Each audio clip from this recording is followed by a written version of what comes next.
اعوذ باللہ من الشیطان اللعین الرجیم بسم اللہ الرحمن الرحیم وبہ نستعین وہو المعین قال اللہ تبارک وتعالی فی القرآن الکریم بسم اللہ الرحمن الرحیم فمن حاجک فیہ من بعد ما جاءک من العلم فقل تعالوا ندعو ابناءنا وابناءکم ونساءنا ونساءکم وانفسنا وانفسکم ثم نبتہل فنجعل لعنت اللہ علی الکاذبین۔ سورہ آل عمران کی 61ویں نمبر آیت میں مباہلے کا ذکر ہے، اور اسی عید سعید مباہلہ کی عنوان سے میں آپ تمام سامعین کی خدمت میں تبریک و تہنیت پیش کرتا ہوں، اور اپنی گفتگو کے آغاز میں ہی دفتر قائد ملت جعفریہ نجف اشرف عراق کے ذمہ داران مسئولین کا تہہ دل سے شکر گزار ہوں، جنہوں نے یہ موقع اور یہ فرصت ہمیں دی کہ اس مناسبت سے آپ کے ساتھ کچھ کلمات گفتگو کریں۔ سب سے پہلے اسی مباہلہ کے عنوان سے آپ کی خدمت میں ایک تاریخی بیک گراؤنڈ اس کا پیش کر دوں۔ 24 ذی الحج 10 ہجری قمری کو رسول خدا صلی اللہ علیہ وآلہ وسلم اور نجران کے مسیحیوں کے درمیان مباہلے کا ایک عظیم واقعہ رونما ہوا، جسے قرآن مجید نے باقاعدہ سنہرے حروف سے مکتوب کیا۔ تاریخی اعتبار سے اگر دیکھا جائے تو مباہلے کا تعلق اسلامی تعلیمات سے ہے، یعنی اسلام سے پہلے جتنے بھی آئین گزرے ہیں ان میں مباہلے کا تذکرہ موجود نہیں ہے، اور قرآن مجید میں بھی اسی سورہ آل عمران کی 61ویں صورت میں اسی مقام پر جہاں نبتہل کا کلمہ استعمال کیا گیا ہے، جس سے مباہلے کی طرف اشارہ کیا گیا ہے، یہ اسی آیت میں کلمہ استعمال ہوا ہے، مزید استعمال نہیں ہوا۔ اس کلمے کا مطلب یہ ہے کہ ایک دوسرے کو سچائی، صداقت اور حقیقت کی طرف دعوت دینا، اور دروغگو جھوٹے کے اوپر خداوند متعال کی طرف سے لعنت، قہر اور عذاب کا مطالبہ کرنا۔ یہ در واقع ایک قسم کے دعائیہ مراسم ہیں کہ جو منطقی گفتگو، حجت اور برہان کے مکمل ہو جانے کے بعد طرفین کے اندر رونما ہوتے ہیں۔ اور اسلامی تعلیمات میں اس مباہلے کا تعلق صرف صدر اسلام سے نہیں ہے، یعنی آج بھی اگر ہم اسلام کی حقانیت میں کسی مطلب میں علمی اور منطقی برہان کمپلیٹ کرنے کے بعد اگر حقانیت کو ثابت کرنا چاہیں تو مباہلہ کر سکتے ہیں۔ میں اس مباہلے کی اس آیت کے اندر موجود کچھ موضوعات کی طرف اشارہ کرنا چاہوں گا، زیادہ وقت آپ لوگوں کا نہیں لوں گا۔ عرف عام میں صرف یہی تصور کیا جاتا ہے کہ مباہلے کا مطلب جھوٹوں پر نفرین کرنا اور جھوٹوں پر لعنت کرنا ہے، یعنی منطقی گفتگو اس سے پہلے ہوئی ہو یا نہ ہوئی ہو، عرف عام کو اس سے سروکار نہیں ہے، آئیں آ کر مباہلہ کریں، یعنی بیٹھ جاتے ہیں جھوٹوں پر اللہ کی لعنت کا مطالبہ کرتے ہیں، اللہ تبارک و تعالی کی طرف سے قہر و عذاب کی دعا کرتے ہیں،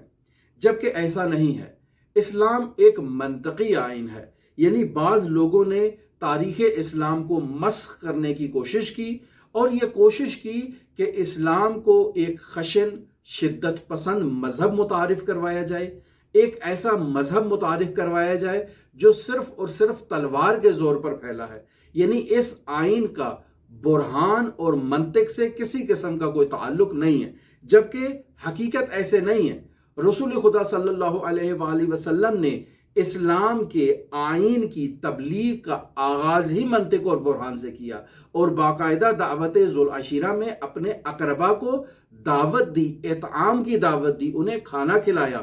انہیں دسترخوان پر بٹھایا، انہیں کھانا کھلانے کے بعد اسلام کا منطقی پیغام ان تک پہنچایا، اور 2 + 2 = 4 کا انہیں فارمولہ دیا کہ آپ کو اللہ کی طرف ہدایت کی دعوت دی جا رہی ہے۔ اسی طرح جس طرح دعوت ذوالعشیرہ میں رسول خدا صلی اللہ علیہ وآلہ وسلم نے اپنے اقربا کو باقاعدہ دین مبین اسلام میں شامل ہونے کی دعوت دی، اسی طرح سے رسول خدا صلی اللہ علیہ وآلہ وسلم نے ریاست مدینہ کے استحکام کے بعد، یعنی جب ریاست مدینہ کی بنیادیں مضبوط ہو گئیں، تو رسول خدا صلی اللہ علیہ وآلہ وسلم نے مختلف ممالک کو، مختلف قبائل کو، مختلف مراکز دینی کو باقاعدہ خطوط لکھے اور انہیں اسلام میں شامل ہونے کی دعوت دی۔ انہی مراکز میں سے ایک مرکز یہی نجران کا مرکز ہے، جہاں پر رسول خدا صلی اللہ علیہ وآلہ وسلم نے باقاعدہ اپنا خط بھیجا۔ یہ منطقہ کہاں پر ہے؟ یہ علاقہ درواقع جزیرۃ العرب اور یمن کے درمیان میں واقع ایک شہر کا نام ہے کہ جہاں ظہور اسلام سے پہلے عیسائیوں اور مسیحیوں کی ایک وسیع آبادی موجود تھی۔ یہ لوگ وہاں پر مقیم تھے۔ جب رسول خدا صلی اللہ علیہ وآلہ وسلم نے ریاست مدینہ کو مضبوط کیا تو باقاعدہ ان کی طرف ایک قاصد بھیجا، جس کے ہاتھ میں رسول خدا صلی اللہ علیہ وآلہ وسلم کا خط مبارک تھا۔ یہ قاصد وہاں پہنچا اور اس نے رسول خدا صلی اللہ علیہ وآلہ وسلم کا پیغام وہاں پہنچایا، جو میں ابھی آپ کی خدمت میں نقل کرتا ہوں۔ اس پیغام کا محتوا یہ تھا کہ اسلام کی حقانیت کو تسلیم کرتے ہوئے دائرہ اسلام میں داخل ہو جائیں، اور اگر آپ دائرہ اسلام میں داخل نہیں ہوتے تو پھر اسلامی ریاست کو جو خدمات آپ کو فراہم کر رہی ہے، اس خدمات کے بدلے میں آپ اسلامی ریاست کو ٹیکس ادا کریں، جسے جزیہ کہا جاتا ہے۔ اور اگر آپ اسلامی ریاست کی خدمات لیتے ہیں اور اسے ٹیکس بھی نہیں دیتے، اسلام بھی نہیں لاتے، تو باقاعدہ اسلامی ریاست سے جنگ کے لیے تیار ہو جائیں، چونکہ ایک سرزمین میں دو ریاستیں قائم نہیں ہو سکتی ہیں۔ رسول خدا صلی اللہ علیہ وآلہ وسلم نے 10 ہجری کو باقاعدہ اسقف اعظم، یعنی جو عیسائیوں کا سب سے بڑا کشیش ہے، اس کے نام خط لکھا، جس خط کا مضمون کچھ اس طرح سے تھا کہ ابراہیم، اسحاق اور یعقوب کے پروردگار کے نام سے محمد رسول اللہ صلی اللہ علیہ وآلہ وسلم کی جانب سے نجران کے اسقف اعظم کے نام۔ کیا ہے اس خط کا محتوا؟ اس خط کا محتوا یہ ہے کہ ابراہیم، اسحاق اور یعقوب کے پروردگار کی حمد و ستائش کے بعد آپ کو اور اللہ کے بندوں کو اللہ کی عبادت کی دعوت دیتا ہوں۔ کیوں؟ چونکہ عیسائی باقاعدہ طور پر اللہ کی تو عبادت نہیں کیا کرتے تھے، لہٰذا باقاعدہ انہیں وحدہ لا شریک کی عبادت کی دعوت دی جا رہی ہے۔ اسلامی نقطہ نظر سے مسیحیوں اور عیسائیوں کی عبادت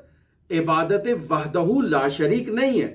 وہ خدا واحد کی عبادت نہیں کرتے، لہٰذا رسول خدا صلی اللہ علیہ وآلہ وسلم نے اپنے خط میں انہیں خدا وحدہ لا شریک کی طرف دعوت دی ہے۔ پھر اس کے بعد رسول خدا صلی اللہ علیہ وآلہ وسلم نے یہ اپنے خط میں لکھا ہے کہ آپ کو دعوت دیتا ہوں کہ اللہ کے بندوں کی ولایت سے خارج ہو کر اللہ کی ولایت میں داخل ہو جائیں، اور اگر آپ یہ دعوت قبول نہیں کرتے تو اسلامی ریاست کو باقاعدہ طور پر ٹیکس دینے کے لیے اور جزیہ دینے کے لیے تیار ہو جائیں، اور اگر آپ یہ بھی قبول نہیں کرتے تو باقاعدہ طور پر جنگ کے لیے تیار ہو جائے۔ یعنی پہلے منطقی گفتگو ہے کہ اسلام جو اس منطقے میں اور اس خطے میں باقاعدہ اسلامی ریاست کی بنیادیں مضبوط کر چکا ہے اور اسلامی ریاست قائم ہو چکی ہے، اور آپ اسلامی ریاست میں موجود ہیں، تو یا تو آپ آئین اسلامی ریاست کو اور اسلامی ریاست کے دین کو اور مکتب کو تسلیم کر لیں اور خدائے وحدہ لا شریک کی عبادت کے اندر داخل ہو جائیں، اور اگر آپ یہ قبول نہیں کرتے تو اسلامی ریاست کو باقاعدہ طور پر ٹیکس دیں، جو اسلامی ریاست آپ کو سیکیورٹی اور امنیت کی سہولت فراہم کر رہی ہے۔ اگر آپ یہ بھی نہیں کرتے تو جنگ کے لیے تیار ہو جائیں، چونکہ ایک سرزمین میں دو ریاستیں، یعنی ریاست میں ریاست جو ہے وہ قائم نہیں ہو سکتی۔ رسول خدا صلی اللہ علیہ وآلہ وسلم کا قاصد جب یہ خط لے کر باقاعدہ نجران پہنچا اور اس نے یہ خط باقاعدہ اس اسقف اعظم اور کشیش کو تحویل دیا اور ان کے سپرد کیا، تو اس وقت اس نے باقاعدہ جب اس خط کو دقت سے مطالعہ کیا تو وحشت زدہ ہو گیا۔ اس نے باقاعدہ مشاورت کے لیے شرحبیل نامی شخص کو احضار کیا، اس سے مشورہ کیا اور کہا کہ یہ خط آیا ہے، اس خط کے بارے میں آپ کی کیا رائے ہے؟ اس شرحبیل نے مشورے میں یہ کہا کہ میں کوئی دینی عالم تو نہیں ہوں، لیکن اتنا ضرور جانتا ہوں کہ ہمارے دینی پیشواؤں نے ہمیں یہ خبر دی ہے کہ خداوند متعال نے حضرت ابراہیم سے یہ وعدہ کیا ہے کہ نبوت کو اسحاق کی نسل سے منتقل کرے گا اسماعیل کی نسل پر، اور یہ ممکن ہے وہی نبی ہو جس کا وعدہ حضرت ابراہیم سے کیا گیا ہے۔ یہ مسئلہ دینی ہے اور اس کے بارے میں فیصلہ آپ لوگوں نے کرنا ہے۔ پھر اسی طرح سے اسقف اعظم نے مزید 2 یا 3 افراد سے اسی خط کے سلسلے میں مشورہ کیا۔ جب وہ حیران اور پریشان رہا اور کسی نتیجے پر نہ پہنچا تو اس نے باقاعدہ کلیساؤں کی جو ناقوس ہے، جو گھنٹی ہے، اس کو بجانا شروع کر دیا تاکہ تمام لوگ مشاورت کے لیے جمع ہو جائیں۔ جب سب لوگ وہاں پر جمع ہو گئے مشاورت کے لیے اور ان کو رسول خدا صلی اللہ علیہ وآلہ وسلم کے خط کے مضمون کے بارے میں آگاہ کیا گیا تو تمام نے اسے یہی مشورہ دیا کہ بہتر ہے کوئی فیصلہ کرنے سے پہلے ہم اپنا ایک کاروان مذاکرے کے لیے باقاعدہ طور پر رسول خدا صلی اللہ علیہ وآلہ وسلم کی خدمت میں مدینہ میں بھیجتے ہیں اور ان سے گفتگو کرتے ہیں۔ لہٰذا طے یہ پایا کہ 70 افراد پر مشتمل ایک کاروان بھیجا جائے گا جس کی سربراہی 3 افراد کریں گے جو وہاں کے کشیش ہیں اور وہاں کے دینی امور میں مہارت رکھنے والے افراد ہیں۔ یہ 70 افراد کا ایک وفد باقاعدہ طور پر مدینہ پہنچتا ہے۔ نجران کے عیسائیوں کا یہ وفد جب مدینہ میں داخل ہوتا ہے تو اس وقت ان کی عبادت کا وقت ہوتا ہے۔ یہ باقاعدہ رسول خدا صلی اللہ علیہ وآلہ وسلم کی خدمت میں شرفیاب ہو کر باقاعدہ اپنی عبادت کی اجازت کا مطالبہ کرتے ہیں کہ ہمیں عبادت کی اجازت دی جائے۔ رسول خدا صلی اللہ علیہ وآلہ وسلم انہیں ان کی عبادت کی اجازت دیتے ہیں، اور جب یہ اپنی عبادت سے فارغ ہو جاتے ہیں تو رسول خدا صلی اللہ علیہ وآلہ وسلم سے باقاعدہ طور پر گفتگو کا آغاز ہوتا ہے۔ رسول خدا صلی اللہ علیہ وآلہ وسلم انہیں اسلام کے آئین میں اور وحدہ لا شریک کی عبادت کی باقاعدہ طور پر دعوت دیتے ہیں کہ آپ لوگ مسلمان ہو جائیں۔ یہ رسول خدا سے فرماتے ہیں کہ آپ درست نہیں کہہ رہے، ہم تو پہلے سے ہی مسلمان ہیں، آپ ہمیں کون سے اسلام کی دعوت دے رہے ہیں۔ رسول خدا صلی اللہ علیہ وآلہ وسلم انہیں صلیب کی طرف متوجہ کرتے ہیں کہ آپ صلیب کی عبادت کرتے ہیں، خدائے وحدہ لا شریک کی عبادت نہیں کرتے، آپ سور کا گوشت کھاتے ہیں، آپ عیسیٰ کو اللہ کا بیٹا کہتے ہیں۔ وحدہ لا شریک کے اعتقادات سے یہ سب چیزیں منافات رکھتی ہیں، لہٰذا آپ خدائے وحدہ لا شریک کی عبادت کی طرف آ جائیں، اور اگر آپ یہ نہیں کرتے تو پھر مباہلے کے لیے باقاعدہ طور پر تیار ہو جائیں۔ شیخ مفید رحمت اللہ علیہ اسی مطلب کو اس طرح سے نقل کرتے ہیں کہ نجران کا کشیش ابو حارثہ باقاعدہ 30 افراد کے ساتھ رسول خدا صلی اللہ علیہ وآلہ وسلم کی خدمت میں حاضر ہوتا ہے۔ شیخ مفید رحمت اللہ علیہ باقاعدہ گفتگو کو بھی درج کرتے ہیں کہ یہ عیسائی ابو حارثہ رسول خدا کی خدمت میں حاضر ہو کر رسول خدا صلی اللہ علیہ وآلہ وسلم سے یہ سوال کرتا ہے کہ حضرت عیسیٰ مسیح کی شخصیت کے بارے میں آپ کا کیا نظریہ ہے۔ رسول خدا صلی اللہ علیہ وآلہ وسلم سورہ مریم کی آیت نمبر 30 کی تلاوت کرتے ہیں کہ جہاں پر خداوند متعال یہ نقل کر رہا ہے، قال انی عبد اللہ آتانی الکتاب وجعلنی نبیا، یعنی خود حضرت عیسیٰ علی نبینا علیہ آلاف و تحیت و ثنا کا یہ قول وہاں پر درج ہے کہ میں اللہ کا بندہ ہوں، اس نے مجھے کتاب اور باقاعدہ نبوت عطا کی ہے۔ یعنی مسیح اللہ کے برگزیدہ شخصیت ہیں جنہیں خداوند متعال نے نبوت کے لیے انتخاب کیا ہے۔ مسلمانوں کا حضرت عیسیٰ کے بارے میں یہ نقطہ نظر ہے۔ پھر یہ عیسائی کشیش ابو حارثہ رسول خدا صلی اللہ علیہ وآلہ وسلم سے سوال کرتا ہے کہ حضرت عیسیٰ کی ولدیت کے بارے میں آپ کا کیا خیال ہے؟ تو رسول خدا صلی اللہ علیہ وآلہ وسلم سورہ آل عمران کی آیت نمبر 59 اس کے سامنے تلاوت کرتے ہیں کہ جہاں پر خداوند متعال اس طرح سے ارشاد فرما رہا ہے کہ ان مثل عیسیٰ عند اللہ کمثل آدم خلقہ من تراب ثم قال له کن فیکن، یعنی ہمارے نزدیک قرآن مجید کی سورہ آل عمران کی آیت نمبر 59 میں باقاعدہ طور پر حضرت عیسیٰ کے بارے میں یہ ذکر ہے کہ عیسیٰ کی مثل حضرت آدم کی مانند ہے کہ جنہیں خداوند متعال نے باقاعدہ طور پر مٹی سے خلق کیا ہے اور اس کے بعد اسے کہا ہے کن ہو جا، اور وہ ہو گئے ہیں۔ یعنی ہم حضرت عیسیٰ کی ولدیت میں کسی کے قائل نہیں ہیں۔ نتیجہ گفتگو کوئی نہیں نکلتا تو یہاں پر رسول خدا صلی اللہ علیہ وآلہ وسلم ان نجران کے مسیحیوں کو پہلے اسلام کا منطقی پیغام پہنچاتے ہیں کہ عیسیٰ کے بارے میں اسلام کا یہ نقطہ نظر ہے اور عیسیٰ کی ولدیت کے بارے میں اسلام کا یہ نقطہ نظر ہے، اب تم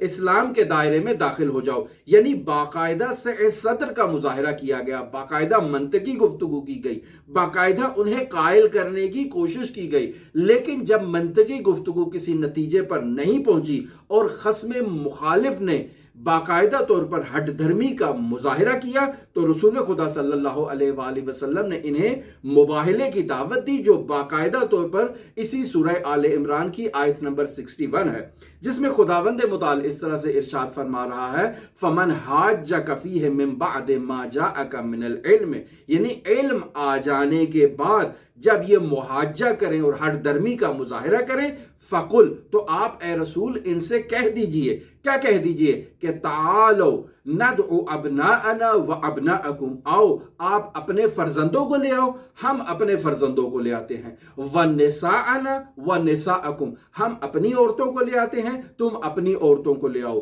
وانفسنا و انفسکم، ہم اپنے نفسوں کو لے آتے ہیں، تم اپنے نفسوں کو لے آؤ، ثم نبتہل فنجعل لعنت اللہ علی الکاذبین، اس کے بعد پھر ہم خداوند متعال کی بارگاہ میں باقاعدہ طور پر دعا کریں گے کہ سچوں کی حقانیت کو ثابت کر دے اور جھوٹوں پر لعنت اور نفرین کی برسات کر کے انہیں نیست و نابود کر دے۔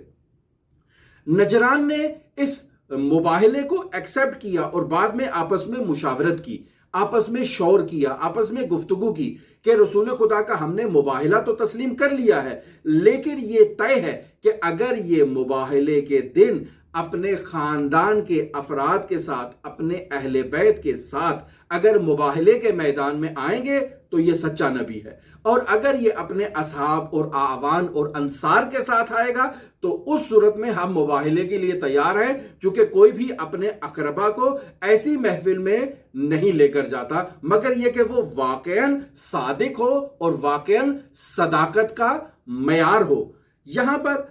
مفسرین، اکثر مفسرین اہل سنت نے اس مطلب کو واضح طور پر لکھا ہے کہ ابناءنا کا مصداق حضرات حسنین شریفین ہے، نساءنا کا مصداق حضرت صدیقہ طاہرہ فاطمہ زہرا سلام اللہ علیہا ہے، اور انفسنا کا مصداق حضرت امیر المؤمنین علی ابن ابی طالب علیہ آلاف التحیت وسنا کی ذات گرامی ہے۔ تو اب یہ واضح ہو گیا کہ مباہلے میں کون سی شخصیات گئی ہیں۔ البتہ یہاں میں آپ کی خدمت میں نقل کرنا ضروری سمجھتا ہوں کہ بعض مفسرین نے حضرات اہل بیت کی فضیلت سے اس آیت کو نفی کرنے کی کوشش کی ہے، بعض نے اس آیت پر اعتراضات کیے ہیں کہ اس آیت میں ابناءنا، نساءنا اور انفسنا کے صیغے جو ہیں وہ بطور جمع استعمال ہوئے ہیں، اور جس کا اطلاق حد اقل 3 پر ہوتا ہے اور 3 سے زائد پر ہوتا ہے۔ یہاں پر اس آیت میں جو مصداق آپ بیان کر رہے ہیں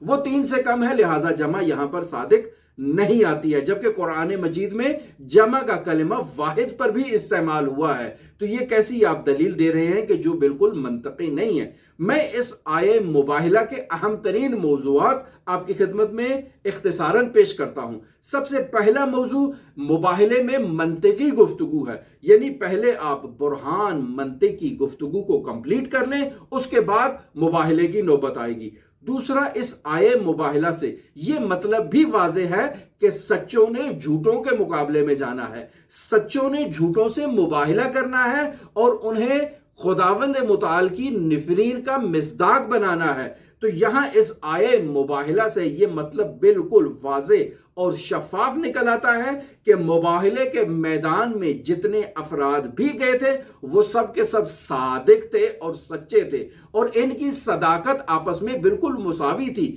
یہاں پر تشکیک کے قائل نہیں ہو سکتے، ہم نہیں کہہ سکتے کہ صداقت میں کسی کی صداقت زیادہ ہے اور کسی کی صداقت کم ہے، نہیں، سب کے سب بالکل مساوی صداقت کے اس ترازو پر بالکل مساوی ہیں، کسی کو صداقت میں فوقیت حاصل نہیں ہے۔ اور پھر یہ مطلب بھی اس آیت سے نکلتا ہے کہ اگر رسول خدا صلی اللہ علیہ وآلہ وسلم کے اہل بیت میں، ان کے گھر میں، ان کی ازواج میں، ان کے اصحاب میں اگر کوئی اور سچا ہوتا تو مباہلے کے میدان میں وہ ضرور رسول خدا صلی اللہ علیہ وآلہ وسلم کے ساتھ وہاں پر جاتا۔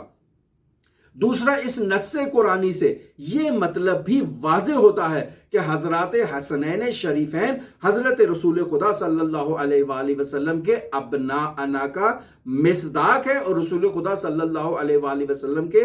بیٹے ہیں۔ جبکہ ہم تاریخ میں اس مطلب کو دیکھتے ہیں کہ رسول خدا صلی اللہ علیہ وآلہ وسلم کی ازواج میں سے ایک زوجہ باقاعدہ اس مطلب کی نفی کیا کرتی تھی اور باقاعدہ حضرات حسنین شریفین سے حجاب اور پردہ کر کے مسلمانوں کو یہ بتانا چاہتی تھی کہ یہ رسول خدا صلی اللہ علیہ وآلہ وسلم کے بیٹے نہیں ہیں، اگر بیٹے ہوتے تو یہ میرے محرم ہوتے، میں ان سے پردہ کر رہی ہوں، یعنی یہ رسول خدا کے بیٹے نہیں ہیں۔ پھر اس آیت سے ایک مسلمہ حقیقت جو واضح ہوتی ہے وہ حضرت سید الاوصیاء امیر المؤمنین علی بن ابی طالب کی سب سے بڑی فضیلت واضح ہوتی ہے، اور وہ کیا ہے؟ یعنی حضرت سید الاوصیاء فاتح خیبر ہیں، فاتح خندق ہیں، زوج بطول ہیں، ابو الحسنین ہیں، داماد رسول ہیں۔ یہ سب فضیلتیں حضرت سید الاوصیاء امیر المومنین علی بن ابی طالب علیہ آلاف و تحیت و ثنا کی ذات گرامی کو حاصل ہیں، لیکن حضرت علی کو سب سے بڑی فضیلت جو حاصل ہے وہ رسول خدا صلی اللہ علیہ وآلہ وسلم کا نفس ہونا ہے، رسول خدا صلی اللہ علیہ وآلہ وسلم کی جان ہونا ہے۔ یہاں پر آپ کی خدمت میں یہ مطلب بھی میں عرض کرتا چلوں کہ نجران کے عیسائیوں نے جب باقاعدہ طور پر ان نورانی ہستیوں کو اپنی طرف آتے ہوئے دیکھا تو وہ بالکل مایوس ہو گئے اور انہوں نے رسول خدا صلی اللہ علیہ وآلہ وسلم سے مباہلہ کرنے سے انکار کر دیا اور باقاعدہ رسول خدا صلی اللہ علیہ وآلہ وسلم سے جزیے کی ادائیگی یعنی ٹیکس کی ادائیگی کا باقاعدہ طور پر ایگریمنٹ سائن کیا۔ اس ایگریمنٹ کے مطابق یہ باقاعدہ سال میں 2000 کپڑے کے جو تھان ہیں وہ رسول خدا صلی اللہ علیہ وآلہ وسلم کی خدمت میں تقدیم کریں گے، جن میں باقاعدہ ایک مرد کا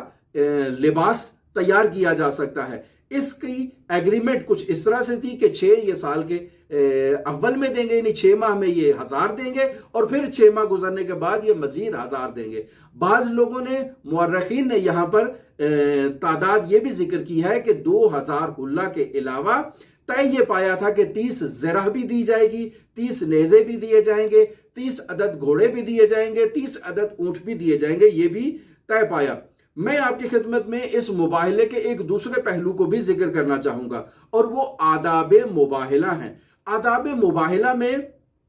علماء نے یہ باقاعدہ طور پر ذکر کیا ہے، یعنی مرحوم علامہ طباطبائی رحمۃ اللہ علیہ باقاعدہ یہ لکھتے ہیں کہ مباہلہ اسلام کے زندہ معجزات میں سے ایک معجزہ ہے، یعنی ہر با ایمان شخص جب کسی بھی مطلب میں برہان اور دلیل قائم کرنے کے بعد اگر نتیجے تک نہیں پہنچتا تو پھر وہ اپنے مخالف فریق سے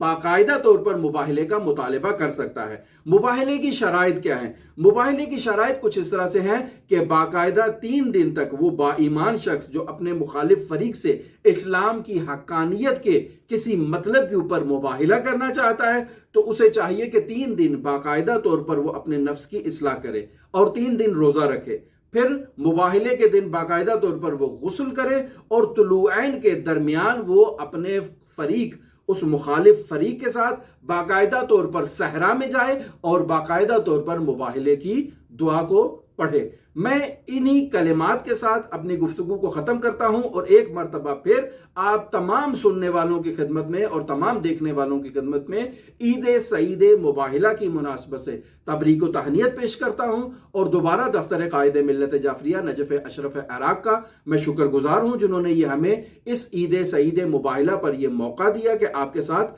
کچھ گفتگو کر سکیں۔ اللہم صلی علی محمد و آل محمد وعجل فرج قائم آل محمد۔